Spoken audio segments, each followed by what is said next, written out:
I mean, is it just the familiar world, or is there something stranger, something physics points to that might be, well, more real than we usually think? That's a huge question. It is. And today, let's dive into that. We're grabbing a tool from philosophy Occam's razor and seeing how this one particular analysis uses it to examine two really weird quantum concepts. Electron probability waves and these things called quantum fluctuations. Right. We're working from some specific excerpts here, an analysis called Occam's razor on quantum reality, waves and fluctuations.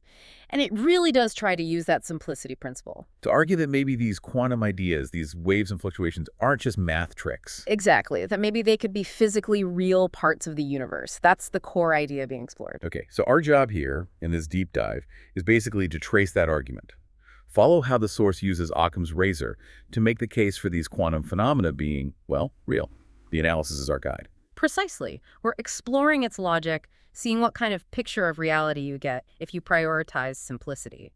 All right, before we get tangled in quantum weirdness, let's pin down the tool itself, Occam's razor. It's fundamentally about parsimony, right? Simplicity. Yeah, the usual summary is something like the simplest explanation is usually the best one. Or maybe the most likely. But the source uses a slightly sharper definition, which seems pretty important for its argument. It does. It frames it as, if you have different theories or explanations and they all predict the same outcomes, they explain the data equally well, you should lean towards the one with the fewest assumptions. Fewer assumptions. Yeah, it's a kind of guide, a heuristic for science. It doesn't prove anything definitively, but it suggests we shouldn't invent more concepts or entities or, unexplained processes, then we absolutely need to make sense of what we observe. Keep it lean. Intellectual economy, kind of? That's a good way to put it. Okay, so how does this idea, fewest assumptions, get applied to quantum mechanics, which is notoriously counterintuitive? The analysis kicks off with electron probability waves. Yes. Wave-particle duality, electrons acting like particles sometimes, waves other times. And the Schrödinger equation gives us this wave function psi. Right, and gives you the probability, the odds, of finding an electron somewhere, if you look. But here's the crux, the question the source tackles. Is that wave function itself a real physical wave out there in space? Or is it just numbers on paper, an abstract mathematical tool we invented to calculate probabilities? A real wave versus just a calculation aid. So the source looks at two interpretations through this Occam's lens. Let's unpack the first one. Okay, the first one, often the kind of default view you meet first, sees the probability wave as purely an abstract mathematical construct, not a real thing. Just math. And what assumptions does the source say come with that view? Well, the source points out first you assume there is a distinct point-like electron particle. That's one entity. Then you also have to assume there's this abstract mathematical wave, the probability wave, which exists somehow separately from the particle, and it sort of guides the particle. So two things already. The particle and this non-physical guide wave. Feels a bit doubled up. That's the source's point.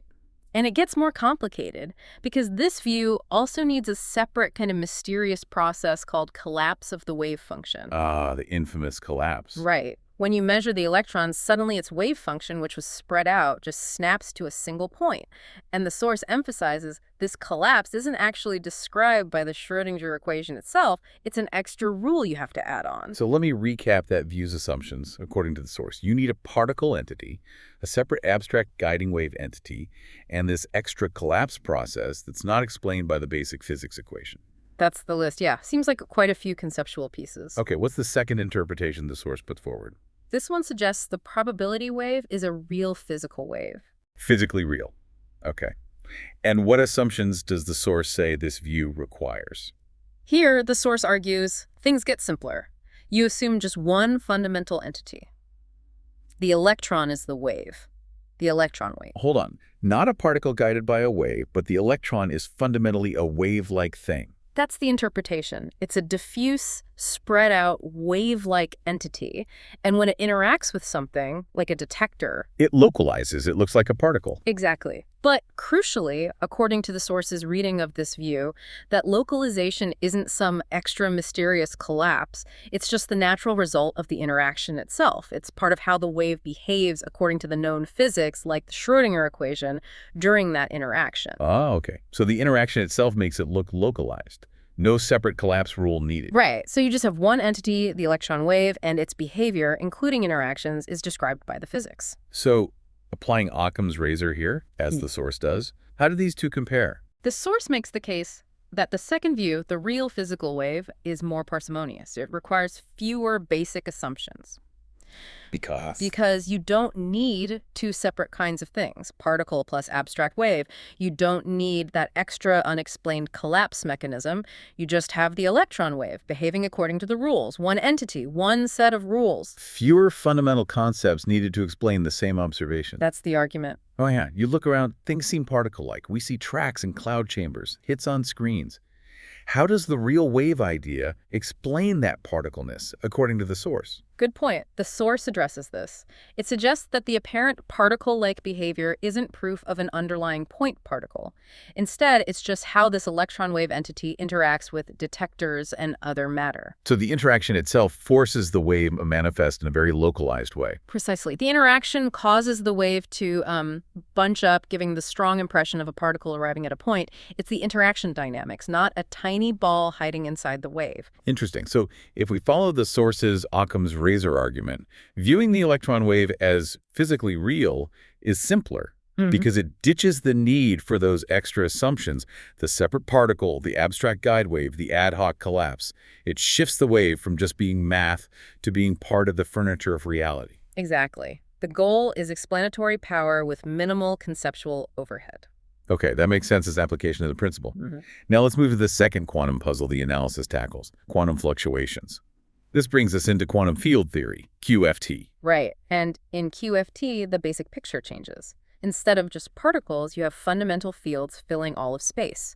Particles like electrons or photons are seen as excitations, like ripples or vibrations in these fields. Okay, fields are fundamental, particles are excitations. Got it. And QFT has this really weird prediction.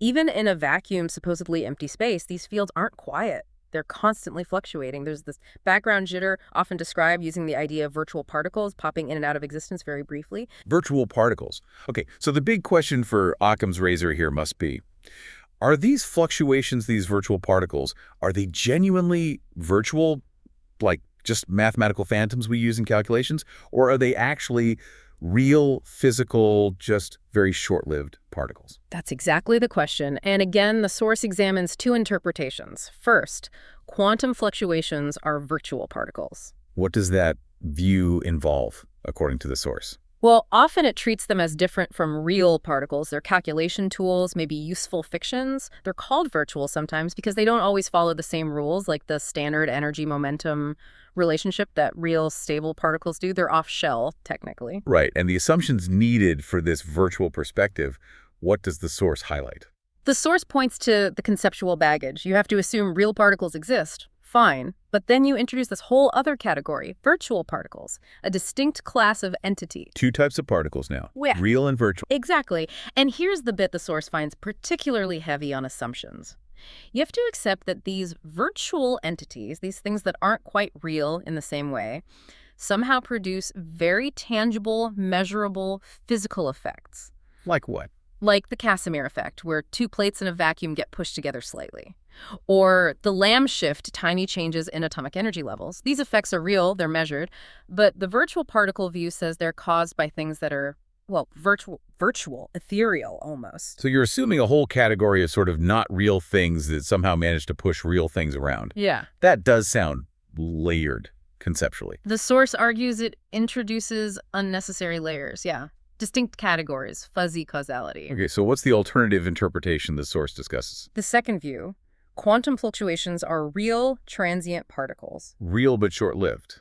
How does the source explain this one? It starts from that QFT picture. Yeah. The quantum field is the fundamental reality. Okay. Particles, as we usually think of them, are just localized excitations of that field. Right. Ripples. And in this view, quantum fluctuations are simply also localized excitations of the same field. They're just very short-lived ones. Transient ripples. Ah.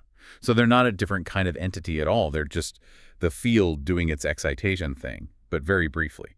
Exactly. They're just as real as any other particle excitation, just temporary. Different state, same underlying reality in the field. Okay, and the assumptions needed for this view, according to the source. Much simpler, the source argues. You assume one fundamental thing, the quantum field. Particles are excitations. Fluctuations are just short-lived excitations of that very same field. That's it. No need to invent a whole separate class of virtual stuff. So one kind of fundamental entity, the field and everything else, is just different ways that entity behaves or gets excited. That's the picture. Now, bring in Occam's razor fewest assumptions. How does the source evaluate these two views on fluctuations? The source argues strongly that the second interpretation of fluctuations as real transient excitations is the more parsimonious one. It avoids creating that whole extra category of virtual particles. And it avoids the conceptual awkwardness of having non-real things cause real physical effects. Precisely. You don't need that extra conceptual layer or that slightly strange causal link. It offers a unified picture.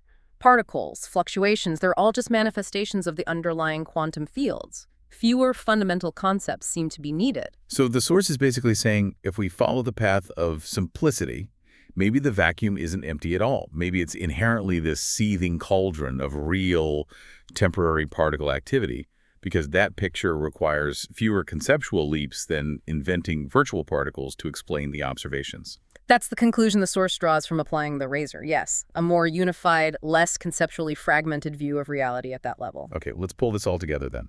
What's the main takeaway, the central argument from this analysis we've been exploring? The core argument is that if you consistently apply Occam's razor, the principle of fewest assumptions, to both the electron's probability wave and to quantum fluctuations, you end up with a pretty compelling case for seeing them as physically real, not just as mathematical conveniences. So the view where the electron's wave is real and where quantum fluctuations are real, though transient particles. Yeah. This view is presented by the source as being, well, simpler, more parsimonious. Yes, and more unified. It helps avoid needing these extra conceptual bits and pieces. Like the abstract guide wave or the special collapse process for electrons. Right, or that whole separate category of virtual particles for fluctuations. The source argues that viewing the waves and fluctuations as real eliminates the need for these additional, perhaps unnecessary assumptions. No, the source is careful, right? It acknowledges Occam's razor isn't like a mathematical proof, it's a guideline. Absolutely. It's a philosophical principle for theory choice, not empirical evidence in itself.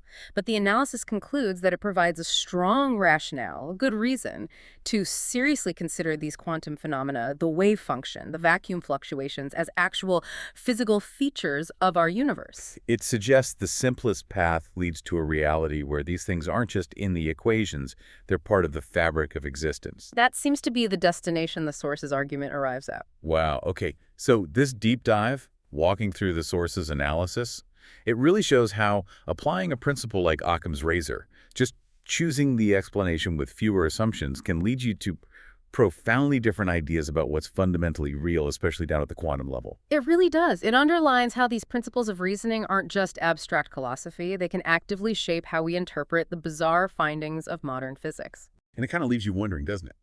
If following this logic of simplicity suggests that things we often think of as abstract concepts or just math, like probability waves or vacuum energy, might actually be physically real. Well, what else that we currently treat as just a description might turn out to be a real thing? What does this drive towards parsimony ultimately imply about the fundamental nature of reality itself?